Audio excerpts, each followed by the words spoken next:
देखिए, माननीय ठाकुर जयराम जी ने मैंने आज मीडिया में इस बात को मैंने भी देखा है कि उन्होंने जो बातें उठाई है पुलिस भर्ती को लेके, मैं इसमें 2 चीज़ें बड़ी साफ करना चाहता हूँ। पहली बात, जब आपका समय था, आप प्रदेश में मुख्यमंत्री थे, उस वक़्त हिमाचल प्रदेश का नाम पूरे देश के अंदर गया। उसका सबसे बड़ा कारण था पुलिस भर्ती में घोटाला। और वो घोटाला ऐसा था कि पुलिस भर्तियाँ हो रही थी, पुलिस ही भर्ती करने वाली थी और उसके पर्चे किस तरह से बिके, लीक हुए और उसके ऊपर धंधा किया लोगों ने। 3 लाख से लेकर 8 लाख रुपए तक जो है जयराम जी की सरकार में पुलिस भर्तियों के पर्चे बिके। तो ये रिकॉर्ड तो आपके नाम दर्ज है। और आज आप प्रश्न कर रहे हैं उस वक़्त जब हमारी सरकार ने और माननीय मुख्यमंत्री जी ने एक ऐसी व्यवस्था का प्रावधान किया है जिसमें पूरी पारदर्शिता है। आज जितनी भी पुलिस भर्तियों की जो चल रही है, हमने ये सारी जो है पब्लिक सर्विस कमीशन को इसको रिटन एग्जाम्स के लिए दी है। अब इससे बड़ी पारदर्शिता क्या हो सकती है? प्रश्न किस बात को लेके? और खास तौर पे जयराम जी को तो बिल्कुल भी पूछने का अधिकार नहीं है इस बात को लेके कि भाजपा की सरकार में पुलिस भर्तियों को लेके पूरे देश के अंदर चर्चा हुई और जब हमारी सरकार बनी हमने उसको सबको कैंसिल किया, दोबारा एक सिस्टम बना के आज जितनी भी भर्तियां हो रही है पुलिस की, उसका सारा written exam public service commission के थ्रू हो रहा है और पूरी पारदर्शिता के साथ हो रहा है।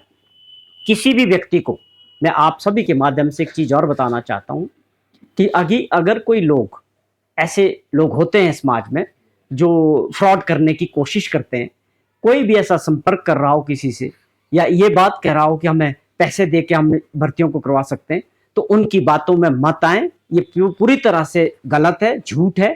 कोई भी व्यक्ति किसी भी तरह से इसमें जो है आपकी मदद नहीं कर सकता है। ये पूरी पारदर्शिता और ईमानदारी के साथ ये भर्तियां होने जा रही है। देखिए, वो एक पिछले 5 सालों में जो हालात रहे, जिस प्रकार से सबऑर्डिनेट कमीशन में जितने भी एग्जाम्स हुए भाजपा की सरकार के दौरान, ठाकुर जयराम जी के मुख्यमंत्री जी के दौरान, और वही कारण था कि हर बात के पर्चे वहां बिक रहे थे, एक धंधा बन गया था। और हमारी सरकार बनते ही माननीय मुख्यमंत्री जी ने सबऑर्डिनेट कमीशन को भंग भी किया था, वो आप सभी को याद है, प्रदेशवासियों को। और उसके बाद वो विजिलेंस में गया, उसमें किस तरह से पाया गया कि कितनी सारी भर्तियों में जो है पेपर लीक किए गए, पेपर बेचे गए और जो बच्चे थे मेहनत करने वाले प्रदेश के अंदर, उनके भविष्य के साथ खिलवाड़ किया गया और उसमें अरेस्ट भी हुए, वहाँ के सेक्रेटरी हुए और एक लेडी हुई। तो ये कार्रवाई किसने की? हमारी सरकार ने और माननीय मुख्यमंत्री जी।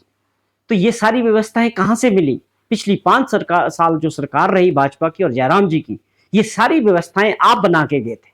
मैंने पुलिस भर्ती का जिक्र किया, वो व्यवस्था आपने बनाई थी।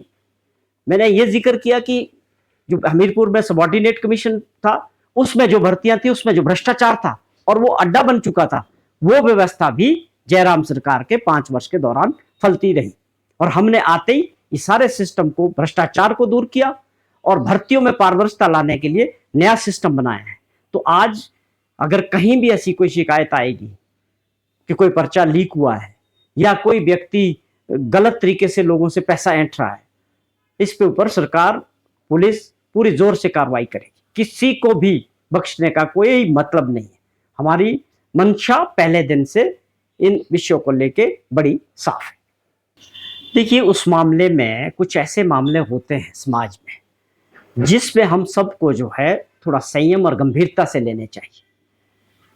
लेकिन दुर्भाग्यपूर्ण वंश आप देखिए जो वहां मामला था और अल्टीमेटली जो प्रशासन कह रहा था, जो चीज सच्चाई सामने आ गई, वो लड़की अपने घर आ गई, मजिस्ट्रेट के सामने अपने आप को उसने बयान दर्ज कर दिया कि मैं बालिग हूं और अपनी इच्छा से अपने दोस्त के साथ गई थी और वापस आ गई।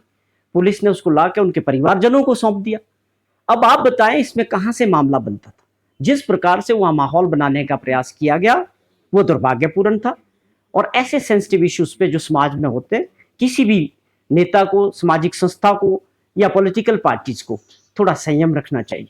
भाजपा के नेताओं ने जो वहां किया, जिस तरह का माहौल बिगड़ा, पुलिस के लोगों पे वहां पर हमला हुआ, वो सारी चीजें, उसके बाद केस तो बनने ही थे, तो वो उस तरह से उस पर कार्रवाई हुई है उसके पीछे कोई ये भावना नहीं थी कि आप भाजपा के नेता है इसलिए आपके ऊपर कार्रवाई, लेकिन आपका क्या रोल रहा उस वक्त वहां जाके लोगों के बीच, आपने जो भड़काने का काम किया या और जो भी कारण रहे होंगे, वो उन कारणों की वजह से नियम के तहत जो है एफआईआर में नाम आया होगा, केस दर्ज हुआ होगा। तो वो तो सबको फेस करना पड़ेगा, कानून सबके लिए एक तरह से काम करता है। वीडियो भेजो इनको भेजो इनको भैया तुम लोग यहाँ खुद लिख नहीं सकते खुद? हमने क्यों लिखना है? क्यों? हमने क्यों हम लिखना है? वीडियो तेरे को दे देंगे, लिख लियो तू। तू आएगा स्पॉट हमने पे, लिखना तो हो गया था। स्पॉट पे भाई क्या माल करता है यार। भाई अपने लिए बना ले पंडित जी, हाँ? अपने लिए बना लो। अपने लिए कर, तेरे को थोड़ा- और उजाला के लिए बना लो। उनको 80,000